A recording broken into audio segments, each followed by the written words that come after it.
You have to go to work.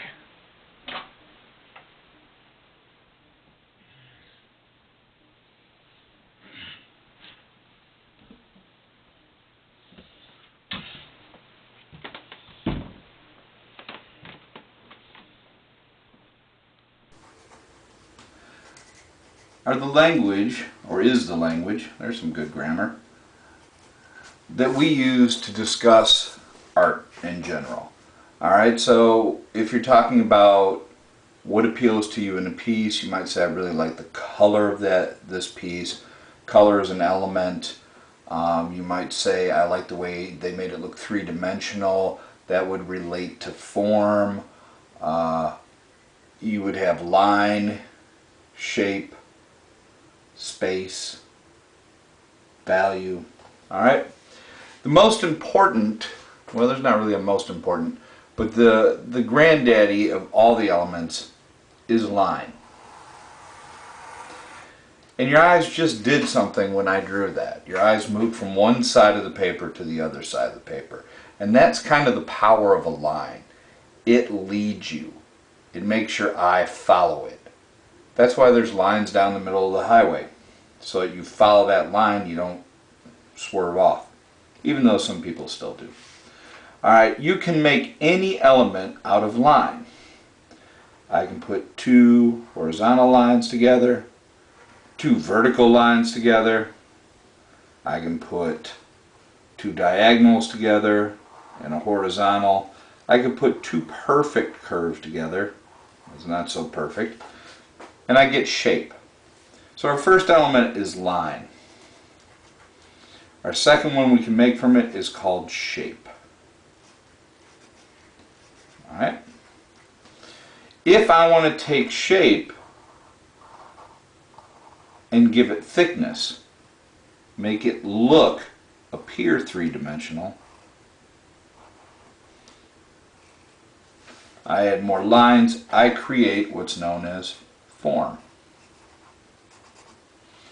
If I want to make form look even more three-dimensional, I start to shade it in. Now, normally I would do this by pressure, but since I'm talking about how line can create every element, I am going to do this with lines. And I end up creating value.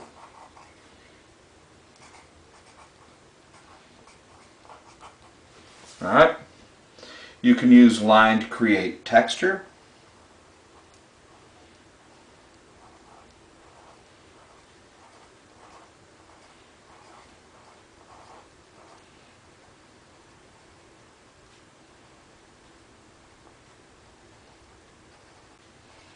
You can use line to create pattern.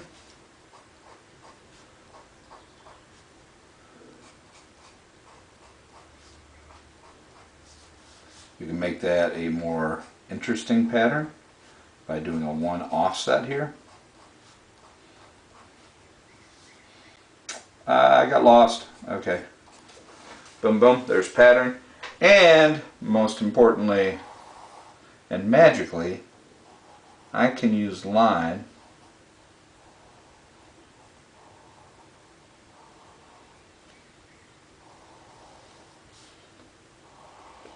to create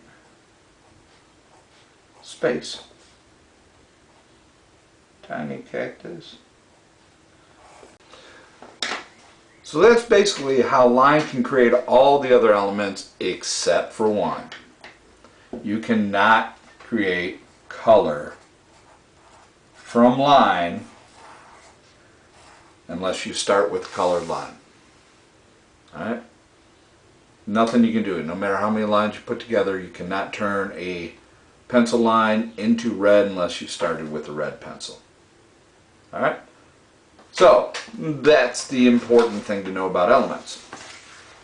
Alright? We use them to talk about artwork. We use them to create artwork. We use them to analyze artwork. You can tell after a while, if you look at enough of somebody's work, what kind of lines they use, what kind of shapes they use, what types of color that they prefer. Alright? It's just kind of a test for you, is I'm going to have you take your paper, have you take a new sheet of paper, and if you want to, you can fold it.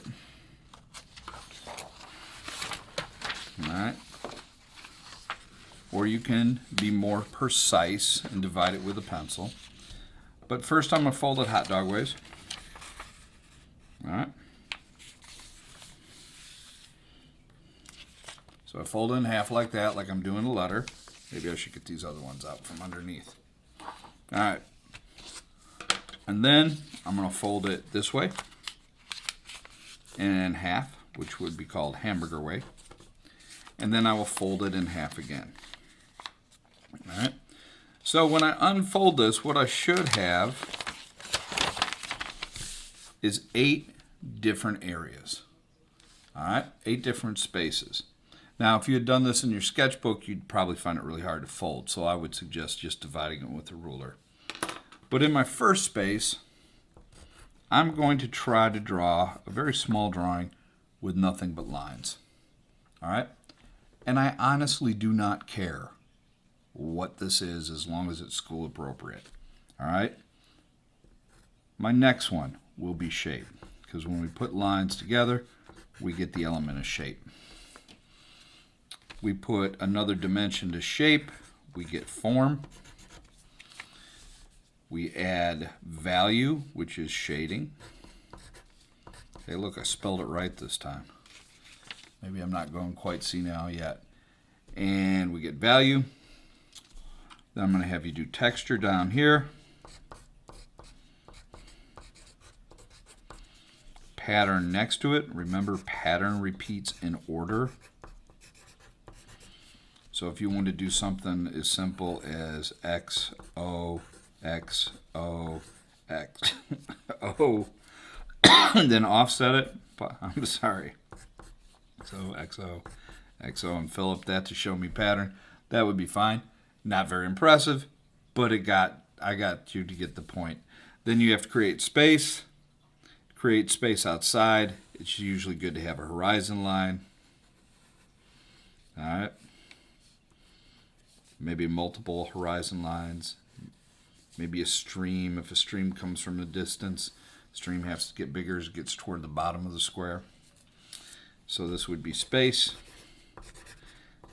And lastly, I'm going to have you do one that's color. Now, depending on what you have at home to create color, you might find yourself drawing with a highlighter or a blue pen, whatever you can. If you want to do something that's kind of sad with your blue pen, maybe somebody crying, or if you want to do a beautiful blue sky or an ocean or a blueberry. But I want you to use these 8 elements. But I want to be able to see when I look into square 1 that's mostly done with line. I want to see in square 2 where you write shape that's mostly shapes. And in box 3, I want to see form if it's mostly form. All right? Okay, if you have any questions, feel free to email me at timv as in Victor, AULA, T as in Thomas, O, at u-46.org, and I will answer all questions. Hope you're having a good week. Talk to you soon.